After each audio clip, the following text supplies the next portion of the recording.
Merci Seigneur.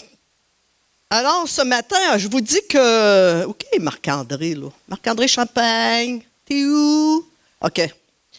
Je t'ai pas parlé, hein, pour les chants? Ouais. Je trouve vraiment que le Saint-Esprit a fait quelque chose encore qui m'épète ce matin. Avez-vous senti le Saint-Esprit dans l'Église ce matin? Vraiment, hein? Il me semble, il y a quelque chose, on dirait que le Saint-Esprit veut nous parler, il veut vraiment nous conduire au bon endroit vers le Père, pour l'adorer, pour l'aimer. Il veut qu'on se situe là. Et ce matin, je veux vraiment vous conduire à un endroit qui va faire que vous allez encore connaître plus votre Père céleste. Qui il est. Je vais parler du potier et l'argile à être façonné par Dieu. J'écoutais aussi notre frère qui parlait du cœur et tout ça. Alors, désolé mon frère, si on entend encore parler. Oh là là. Avez-vous déjà observé un potier en plein travail? On peut voir ça sur l'Internet, mais je veux dire, avez-vous déjà vu un potier en plein travail? Ses mains, là, sont plongées dans l'argile. Il n'a pas peur de salir les mains. Il transforme un simple morceau de terre informe en une œuvre magnifique. Pourtant, c'est un morceau de terre.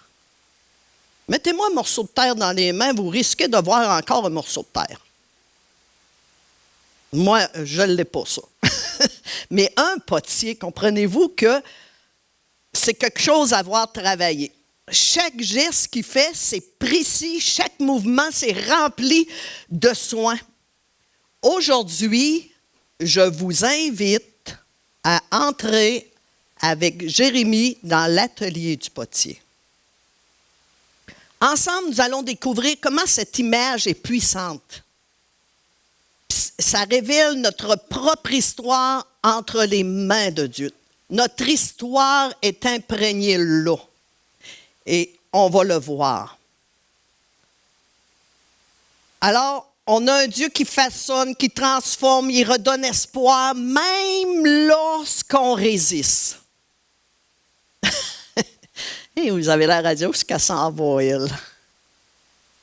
Prêt à plonger dans le voyage de transformation un matin? Allons-y. Allons-y tous ensemble. On va voir ce que le Saint-Esprit va nous parler. Nous parlerons de 3 points. Le premier, Jérémie dans l'atelier. Le deuxième point, quand l'argile résiste. Le troisième point, les dangers de la dureté de cœur. Ce n'est pas méchant ce que je vous apporte, c'est plutôt quelque chose qui va faire qu'on se remette devant notre Papa céleste puis qu'on veut encore plus. Alors, on va lire ensemble Jérémie 18, 1 à 6. La parole qui fut adressée à Jérémie de la part de l'Éternel en ces mots. Lève-toi et descends dans la maison du potier. Là, je te ferai entendre mes paroles. Je descendis dans la maison du potier et voici, il travaillait sur un tour. Le vase qu'il faisait ne réussit pas, comme il arrive à l'argile dans la main du potier. Il en refit un autre vase, tel qu'il trouva bon de le faire. Et la parole de l'Éternel me fut adressée à ces mots. Ne puis-je pas agir envers vous comme ce potier, maison d'Israël? Dit l'Éternel, voici, comme l'argile est dans la main du potier, ainsi vous êtes dans ma main, maison d'Israël. Alors, je reviens au potier. Chaque geste du potier, c'est plein de maîtrise, de précision. De la même manière, Dieu travaille en chacun de nous avec une précision et un amour infini. Il ne nous voit pas seulement comme nous sommes avec nos fameux défauts, nos échecs, nos limites. Non. Dieu voit ce que nous pouvons devenir sous son action. Il a une vision pour chacun de nous, une destinée façonnée par sa grâce. Imaginez une personne brisée par la vie comme de l'argile sèche et fissurée. Parfois, nous pouvons nous sentir inutiles. comme si nous étions trop abîmés pour être restaurés.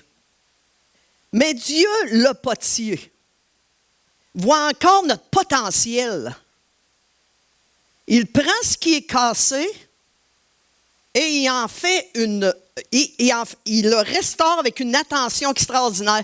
Il suffit de penser, il vient Pierre. Pierre, quand il a renié Jésus 3 fois, après avoir renié Jésus 3 fois, on aurait pu se dire, il n'y a plus rien à faire avec Pierre. Hein? Il vient de renier Jésus 3 fois. Mais Jésus, le potier, a pris cette faiblesse de Pierre et l'a transformée en force. Il l'a transformée, il l'a raffermi, puis en a fait une pierre vivante. Un leader pour l'Église. Voyez-vous, on aurait pu dire, hey, c'est fini sa vie, hein? Ça fait 3 fois qu'il renie Jésus. C'est fini. Tant qu'il y a de la vie, c'est jamais fini hein, avec Dieu. Hein? Pourquoi Dieu demande-t-il à Jérémie de descendre chez le potier? C'est que le potier est l'image de Dieu. Ça ressemble à Dieu. Dès le début de la création, il est écrit que Dieu a façonné l'homme de la poussière de la terre. Alors, on voit le potier au début des temps. Et si Dieu a voulu envoyer Jérémie chez le potier, c'est qu'il y avait des traits de ressemblance avec lui. Il voulait lui faire comprendre à quoi Dieu ressemble. L'argile, avant que le potier puisse façonner, elle doit être nettoyée. Le potier la lave jusqu'à ce que toutes les impuretés soient enlevées. On va lire 1 Corinthiens 6, 11. Et c'est là ce que vous étiez, quelques-uns de vous, mais vous avez été lavés, mais vous avez été sanctifiés, mais vous avez été justifiés au nom du Seigneur Jésus et par l'Esprit de notre Dieu. Voyez-vous, l'argile, là, elle a été lavée, elle a été purifiée par Jésus-Christ. On va continuer. Nous étions tous des morceaux d'argile imprégnés d'impureté. Mais par l'œuvre de Jésus-Christ, Dieu nous a lavés, sanctifiés, purifiés, justifiés. Nous ne sommes plus inutiles. Nous sommes des vases d'honneur prêts à servir pour son dessein. Avez-vous, petite question en passant, là, avez-vous déjà ressenti des fissures dans vos vies? Vous savez, là, des moments de brisure, de fragilité, où vous vous êtes demandé comment vous pourriez être restauré? Comment? Ça se peut pas, je suis trop brisé. Et si les fissures, ces brûlures n'étaient pas la fin, mais le début d'une œuvre nouvelle entre les mains du bon potier aimant? Et si, à travers ces moments de fragilité, Dieu préparait quelque chose d'encore plus magnifique, plus beau pour ta vie? Parce qu'il sait que ta faiblesse va te conduire à une force.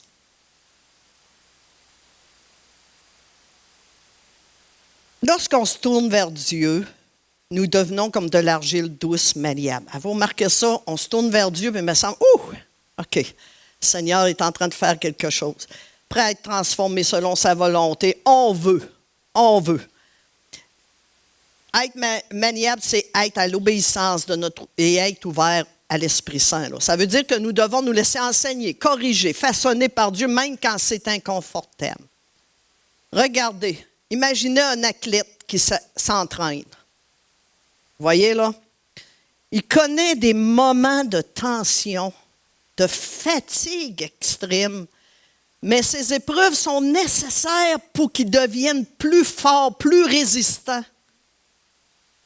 De la même manière, Dieu utilise les défis de la vie pour renforcer notre caractère spirituel et nous rendre capables de vivre selon sa volonté. Pas selon ce que moi je veux, selon ce que lui, il veut. Éphésiens 2,10 nous dit « Car nous sommes son ouvrage, ayant été créés en Jésus-Christ pour de bonnes œuvres. » Nous ne sommes pas façonnés par hasard, là. Dieu a préparé des œuvres précieuses pour chacun de nous et il nous façonne que nous soyons capables de les accomplir. La Bible nous dit que Dieu veut nous rendre semblables à Jésus. C'est son objectif, qui demande une transformation, même après la nouvelle naissance. Une transformation intérieure. Mais quand nous dévions, quand nous résistons, Dieu ne change pas d'idée. Il reprend l'argile, il la remodèle, ne cesse jamais d'espérer pour nous. Avant même de commencer à tourner le tour, le potier sait ce qu'il veut créer. Il a déjà la vision du vase qu'il veut. De Nicole, de Nancy, nommez vos noms. Il sait déjà ce qu'il veut. Si l'argile ne prend pas la bonne forme, ne change pas d'idée, Dieu. Non. Il refait le vase, le processus recommence pour réaliser son projet. Pourquoi? Parce qu'il nous aime. Il ne veut pas nous laisser tel qu'on est. Pensez à Joseph maintenant, le fils de Jacob. Joseph a été trahi par ses propres frères. Oui, si vous regardez sa vie, là, il y avait un beau manteau que son père lui avait donné, puis il allait vers ses frères, le manteau. Après ça, il y a eu des visions, des songes. Et il allait voir ses frères à propos des songes qui allaient se mettre à genoux devant lui. Puis là, les frères ils sont mis à le détester, à l'haïr. Ils l'ont vendu. Et même rendu où ce qu'il était, il a souffert, il a été mis en prison, il a vécu de l'injustice. Si vous lisez attentivement, mais dans chaque épreuve, Dieu travaillait en lui, le préparant à devenir un instrument de salut pour toute l'Égypte. Il a fallu que Joseph, qui prenne les défauts de Joseph au début de sa vie, pour le faire sonner, dire, bon, OK, tu vis cette épreuve-là. Je ne suis pas en train de dire que c'est Dieu là, qui faisait les épreuves à Joseph. Mais il a pris tout ça, ce bagarre-là, puis l'a conduit jusqu'au bout pour sa gloire. Et Joseph a sauvé toute l'Égypte de la famine. Et même sa famille, même ceux qui ne l'aimaient pas, il les a sauvés. Voyez-vous un cœur, quand Dieu, le potier, travaille un cœur, comment il peut transformer un cœur? Tu es capable de pardonner là, parce que Dieu est en train de te transformer, puis l'amour de Dieu qui t'inonde fait que tu ne peux pas détester celui qui te persécute. Tu ne peux pas. Parce que l'amour du Père est là. Alors, de la même manière, Dieu travaille nos vies, même quand nous ne comprenons pas ses plans. Ça signifie qu'aucune de nos souffrances n'est inutile. Aucune. Chaque défi est une étape vers quelque chose de beaucoup, beaucoup plus grand avec le Seigneur. Chaque chose qui peut arriver. Si vous avez confiance en votre Dieu, peu importe si vous marchez dans la noirceur, la lumière s'en vient. Il va vous faire traverser votre tunnel, puis vous allez voir la lumière. Pensez aux défis, aux difficultés, ce que vous traversez en ce moment. Demandez-vous, comment Dieu est-il en train de me former à travers cette situation-là? Qu'est-ce que Dieu veut?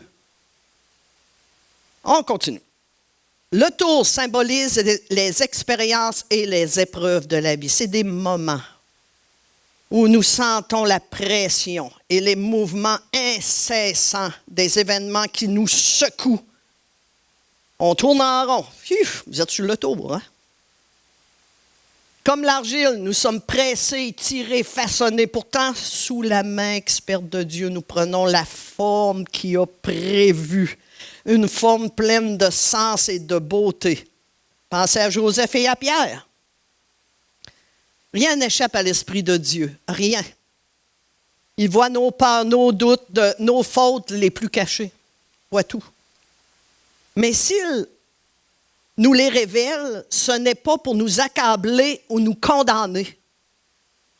C'est pour que nous laissions Jésus nous transformer, nous libérer, ne pas rester esclaves de ce qui nous lie.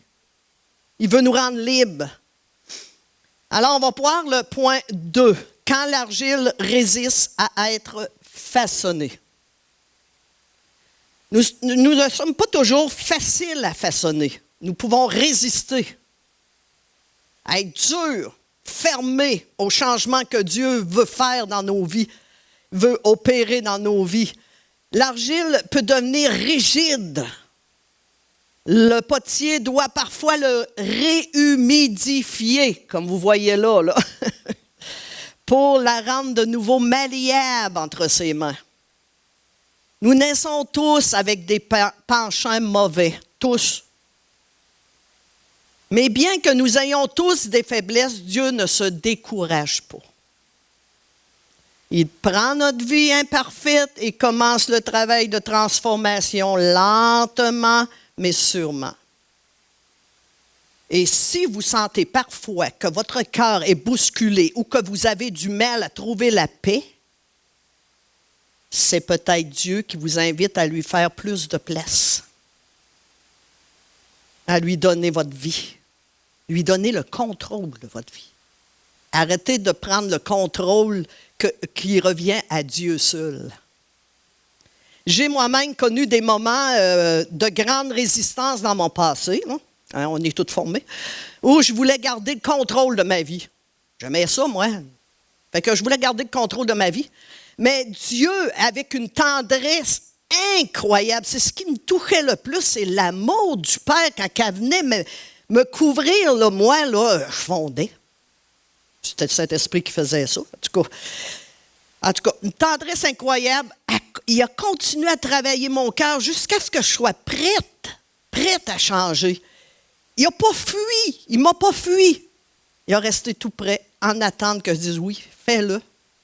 Fais ce que tu veux, Seigneur. Imaginez un enfant qui ne veut pas écouter ses parents, même quand ceux-ci savent ce qui est le mieux pour lui. Vous savez, quand le parent sait là, que l'enfant, s'il va faire ça, il va se péter le nez. Ben, nous sommes souvent là, comme cet enfant-là, avec Dieu. On lui résiste. On lui résiste. Mais la sagesse de Dieu est parfaite et son désir est de nous conduire pour notre bien. Même si notre situation semble sans espoir, il y a quelqu'un qui nous désire. Il voit ce que vous pouvez devenir. Une question. Est-ce que c'est silencieux dans la salle? Dérumez-vous donc un peu. Allez. Oui. OK, j'ai une question pour vous. Quel aspect de votre vie résiste encore à Dieu?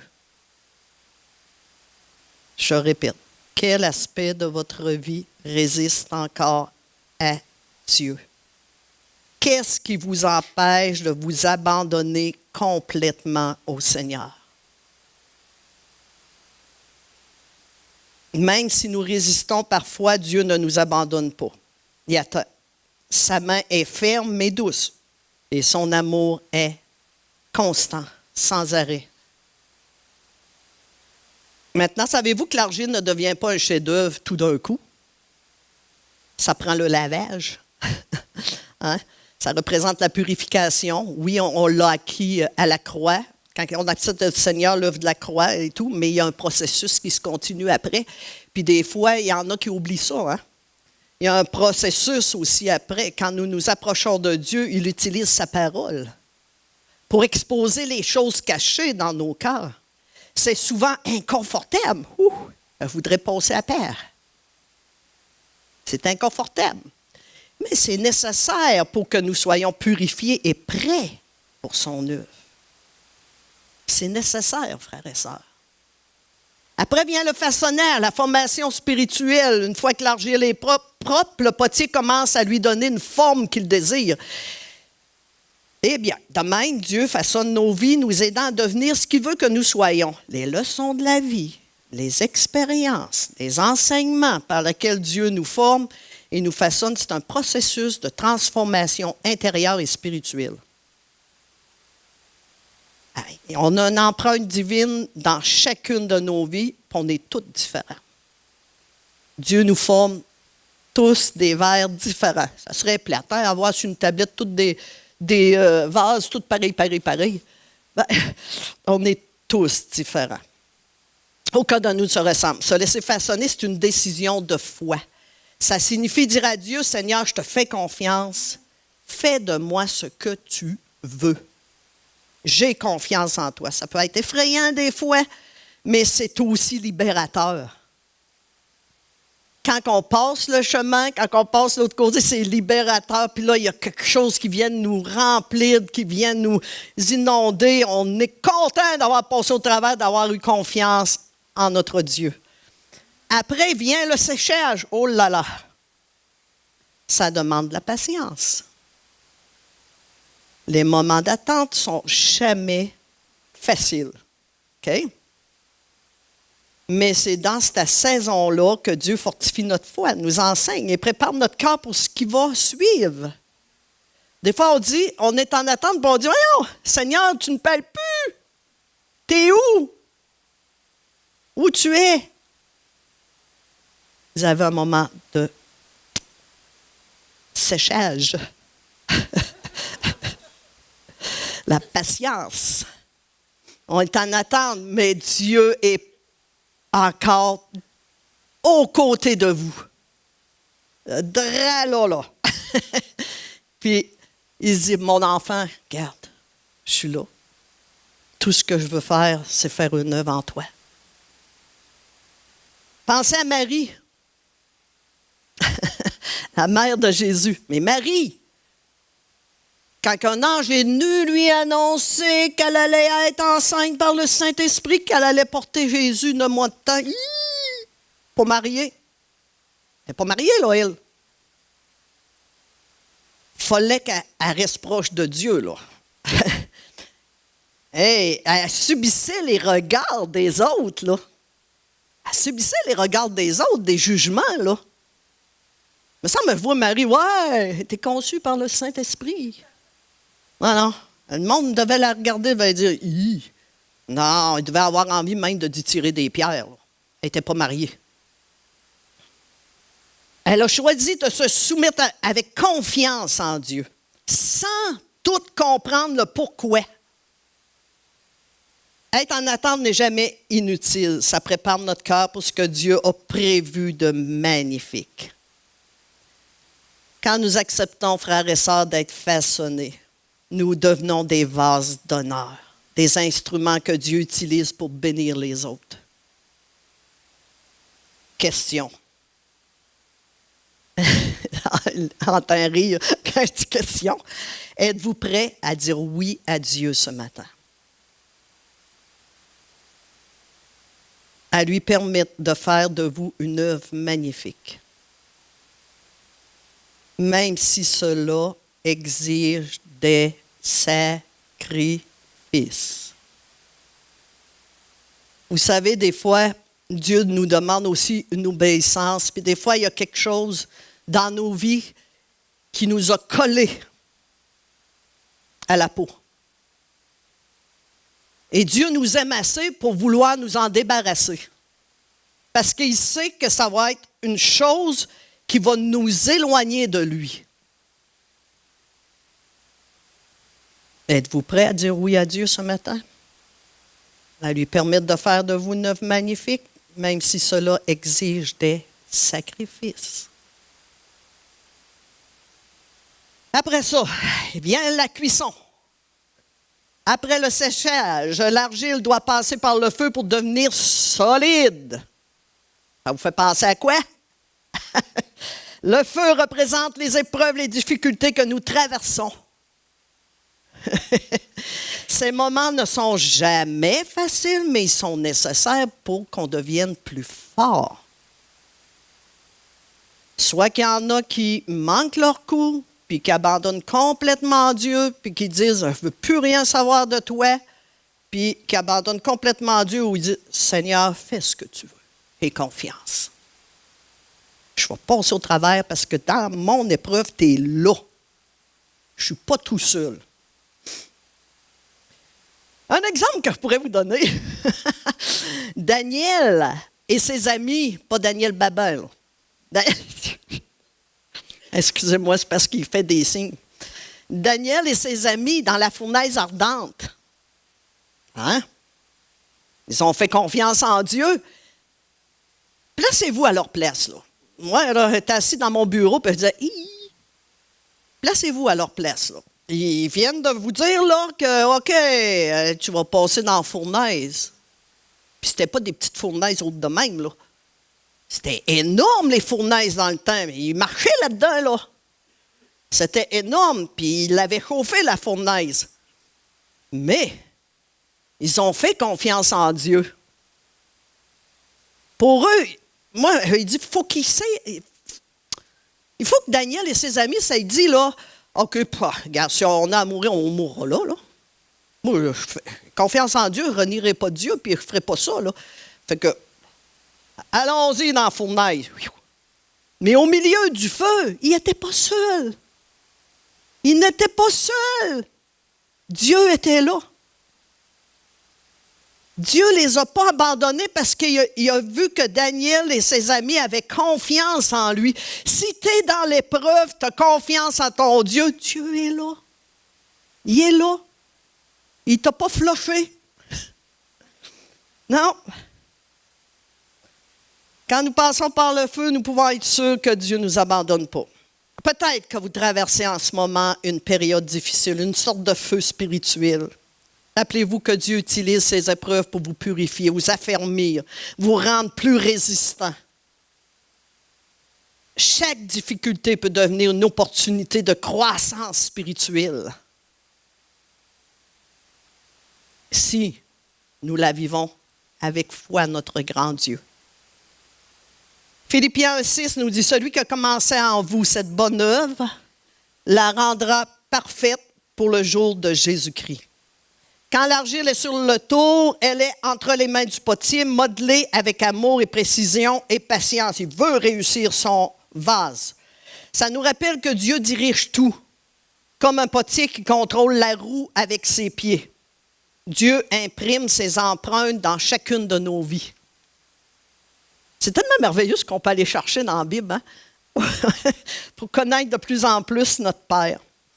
Mais, cependant, cette œuvre de transformation a rencontré un obstacle. Revenons au début, dans le jardin. L'argile de l'humanité que Dieu façonnait n'a pas réussi à rester intacte. Le péché est intervenu, et l'homme, comme un vase brisé, est devenu inutilisable, s'éloignant des mains du Créateur. Ce vase gâté symbolise la première humanité manquée par l'échec d'Adam. Voyez l'amour du Père, là. Tout ce cheminement-là. Là. En Jésus, nous voyons le potier qui façonne la nouvelle humanité par sa mort et sa résurrection. Il nous offre une vie nouvelle. Avant, nous étions des vases vides, sans Dieu. Sous notre nouvelle vie, nous sommes des nouveaux vases qui contiennent notre Dieu. La présence. Avant, nous étions des vases vides. Maintenant, nous sommes des vases remplis de lui. Nouvelle naissance. Une seconde chance d'être formés à l'image de Dieu. Le péché avait brisé ce que nous étions censés d'être, mais Christ nous restaure. Désormais, nous pouvons devenir des vases de miséricorde remplis de son amour, prêts à servir. C'est-tu merveilleux? Tout ce que Dieu a pu accomplir pour nous, pour qu'on vienne à lui librement. Point 3. On va voir, voilà pourquoi c'est essentiel de répondre à l'appel du potier. Regardons ce qui se passe quand le cœur devient dur comme de l'argile séchée qui ne peut plus être façonnée. Vous savez que ce danger-là peut même nous arriver en s'éloignant puis en disant « Je ne veux plus de toi, le Seigneur, je ne veux plus de toi, Dieu. » Rejeter Dieu, là. Alors, je vais vous parler de ça, le point 3, les dangers de la dureté du cœur. OK. Pensez à des croyants qui, au fil du temps, laissent leur cœur s'endurcir à cause de blessures, de déceptions ou de routines spirituelles. Ils entendent la parole de Dieu, mais la parole ne touche plus. Leur cœur est devenu imperméable. La parole ne prend plus vie. Vous savez, quand on lit la parole, puis qu'il y a une parole là, qui vient nous... c'est qu'elle est en train de prendre vie en dedans. Là. Mais là, ça ne fonctionne pas.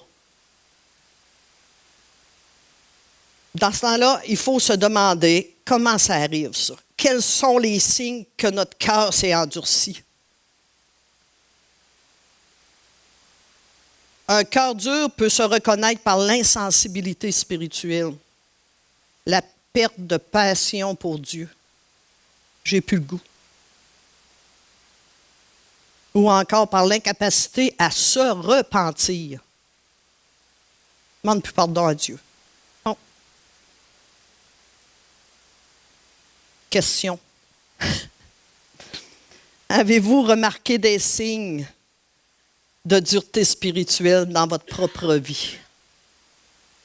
Si oui, que pouvez-vous faire pour que votre cœur devienne à nouveau malléable?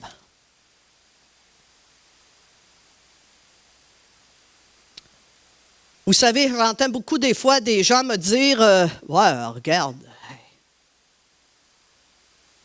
dehors, là. Tu vois bien, il y a des guerres.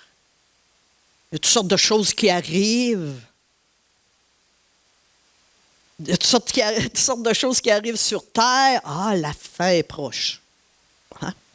Ça, la fin est proche, on ne le sait pas, là. Dieu seul le sait. Ça va mal sur Terre. Nicole, ça va mal sur Terre. Ben, il va vous dire quelque chose. Ce n'est pas la faute de Dieu. S'il y a des guerres, ce n'est pas la faute de Dieu.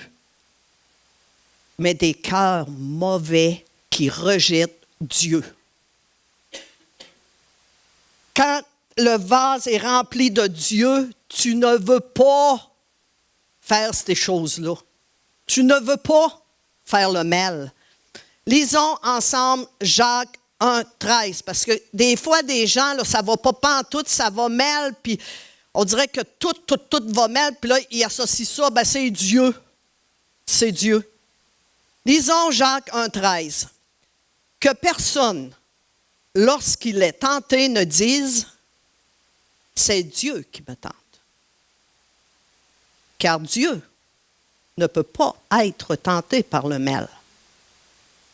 Et il ne tente lui-même personne.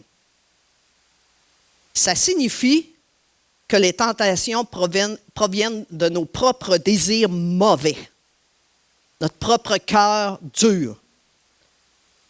Dieu, de son côté, nous appelle à faire le bien. Il ne nous poussera jamais à faire le mal. Ça veut dire que quand on fait de quoi de mal, c'est notre cœur là, qui a besoin d'être visité là, par le Seigneur. Ça illustre parfaitement l'histoire de Pharaon. Malgré les avertissements et les signes envoyés par Dieu, il résiste à la vérité, ce qui a conduit l'endurcissement de son cœur. Regardons l'exemple de Pharaon et de son cœur dur. Vous savez, les 10 plaies. Dieu a envoyé Moïse et Aaron trouver le roi Pharaon pour qu'il libère le peuple d'Israël, esclave de l'Égypte, sous une dictature cruelle, énorme. Mais le cœur de Pharaon s'endurcissait à l'idée de laisser partir le peuple. Malgré les nombreuses occasions qu'ils ont eues de se repentir, et de faire ce qui est bien et juste, il a refusé.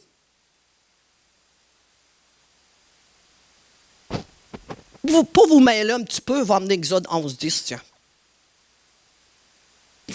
Exode 11.10. Moïse et Aaron firent tous ces miracles devant le Pharaon, et l'Éternel endurcit le cœur de Pharaon, et celui-ci ne laissa pas les Israélites partir de son pays. l'Éternel endurcit le cœur de Pharaon. Est-ce qu'on a-tu entendu parler de celle-là? Ah oui, Dieu endurcit le cœur. Regarde, c'est écrit. OK. Vous savez que Dieu respecte les choix des hommes. Mais nos décisions révèlent l'état de notre cœur. Pharaon, comme de l'argile exposée, a vu son cœur se durcir face à la vérité. Comprenez? Alors, on va vous montrer une petite affaire, là. Dieu, imaginez la pâte à modeler, laissée à l'air libre. OK, ça c'est de la pâte à modeler, là, laissée à l'air libre.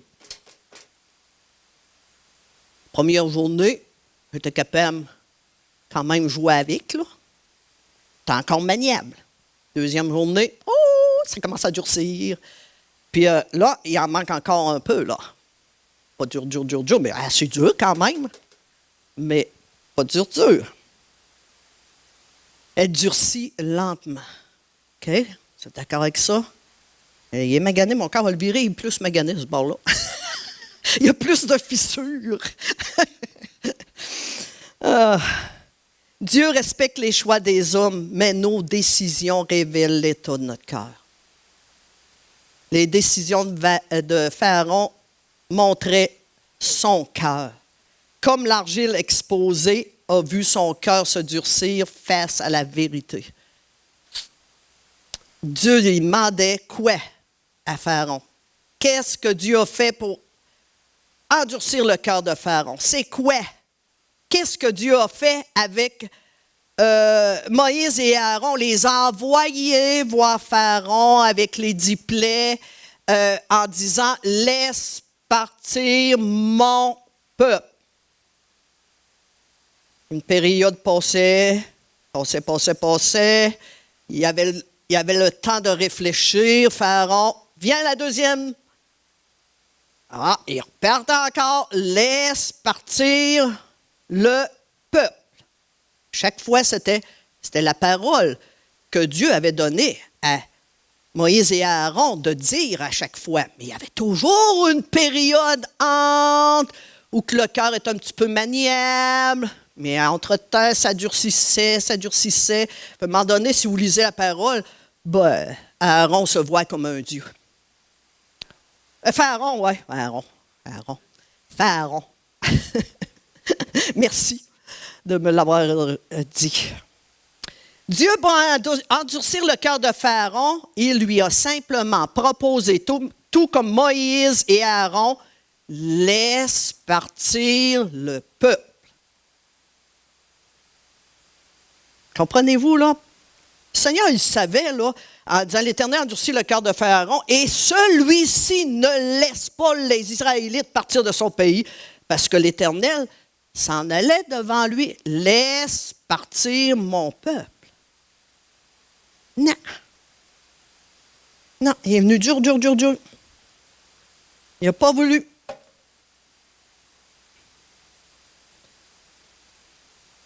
Et nous?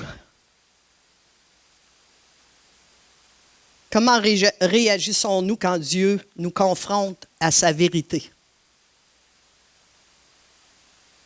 Puis qui nous dit, Nicole, tu as ça dans ta vie, là?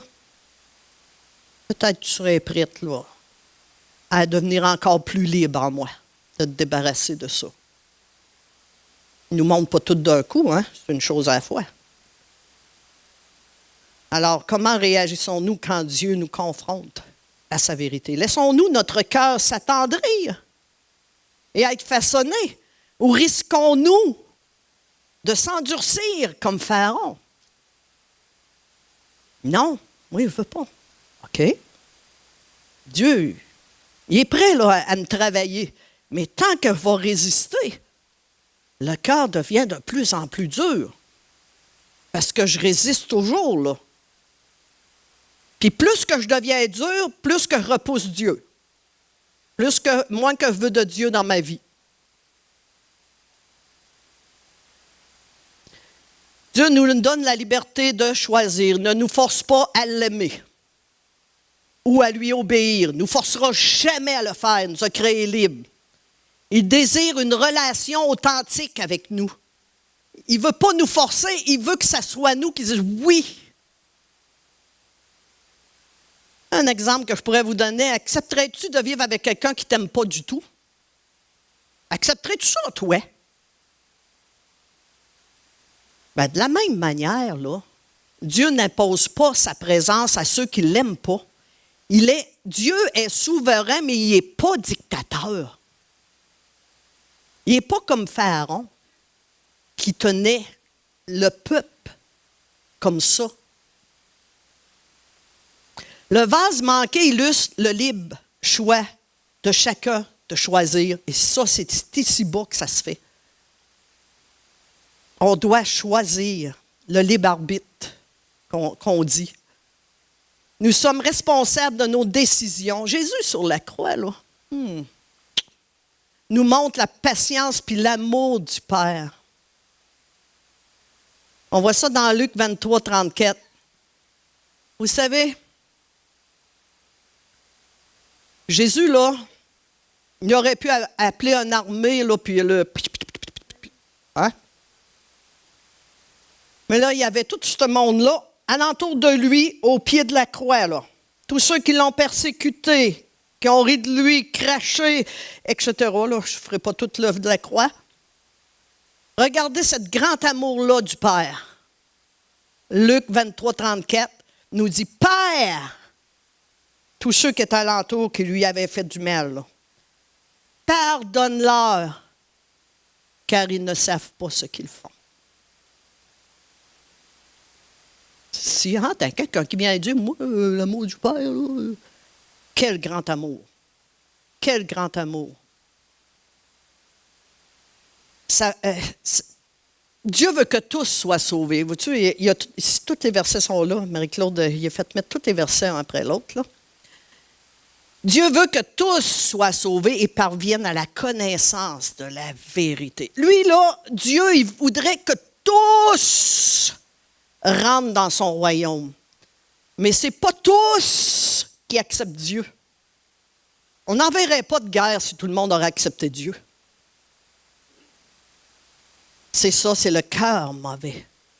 Il use de patience envers nous, ne voulant pas qu'aucun périsse, mais que tous viennent à la repentance.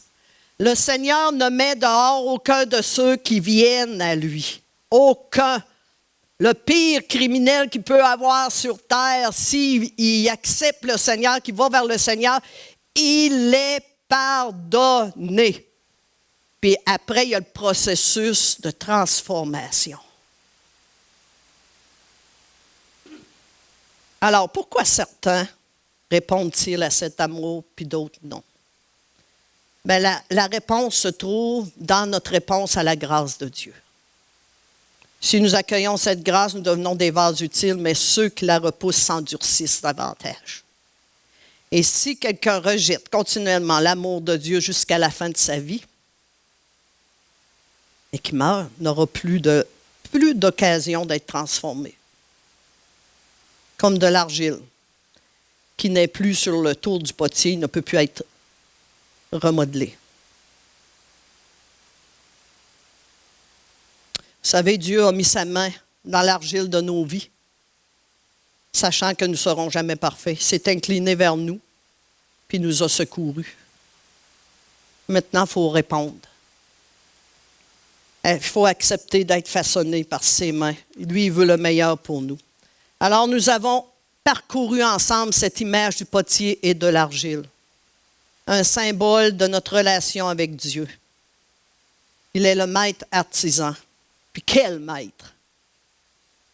Lui, il réussit parfaitement quand on lui donne notre vie. Cette image nous enseigne que même si nous ne comprenons pas toujours ce que Dieu fait, lui, il connaît le résultat. Pensez à la touche finale, le vernissage. C'est ce qui fait briller le vase, le rendre beau, achevé, brillant. Ça symbolise la transformation que Dieu opère en nous, une vie rayonnante de son amour, une lumière dans ce monde. Des vases d'honneur remplis de gloire et prêts à servir pour son royaume. Maintenant, peut-être que votre vase a été brisé par des épreuves ou par le péché, mais Dieu veut te restaurer. Vous avez encore le souffle de vie. Dieu est prêt à vous restaurer. Alors, frères et sœurs, je vous invite à fermer les yeux et à réfléchir sur qu'est-ce que je vais emporter.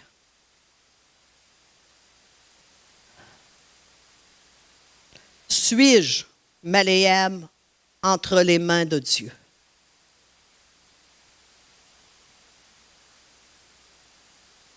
Quelle partie de ma vie dois-je encore lui confier? Est-ce que je laisse le potier achever son œuvre en moi, même à travers les défis, les épreuves et le feu? Dieu veut te transformer en vase d'honneur ce matin, rempli de sa grâce. Ses mains sont tendues vers toi. Veux-tu lui donner ta vie et te laisser transformer? Si quelqu'un est touché par ce que le Seigneur m'a mis sur le cœur, alors tu peux lever ta main vers lui en signe d'approbation, montrant que tu lui confies le contrôle de ta vie. Alléluia. Alléluia. Vous pouvez baisser vos mains. Merci. Je vais faire une prière. Gardez les yeux fermés. Seigneur, nous venons devant toi, reconnaissant que nous sommes comme de l'argile entre tes mains. Tu es le potier qui façonne nos vies avec amour et puissance. Aujourd'hui, nous te donnons nos blessures, nos faiblesses, nos peurs, nos échecs. Nous te demandons de nous purifier des impuretés qui nous empêchent de briller pour ta gloire. Remplis-nous de ton Esprit Saint pour que nous soyons doux et malléables, prêts à être façonnés selon ta volonté. Même lorsque c'est inconfortable, donne-nous la force de te faire confiance, sachant que tu as un plan parfait pour nos vies. Fortifie notre foi, surtout dans les moments d'attente, quand il est difficile de comprendre tes voies. Que notre vie soit le reflet de ta lumière, une preuve vivante que tu fais une œuvre en nous. Nous te prions au nom de Jésus-Christ, notre Sauveur, qui nous a rachetés et purifiés pour être des témoins de ta gloire. Amen.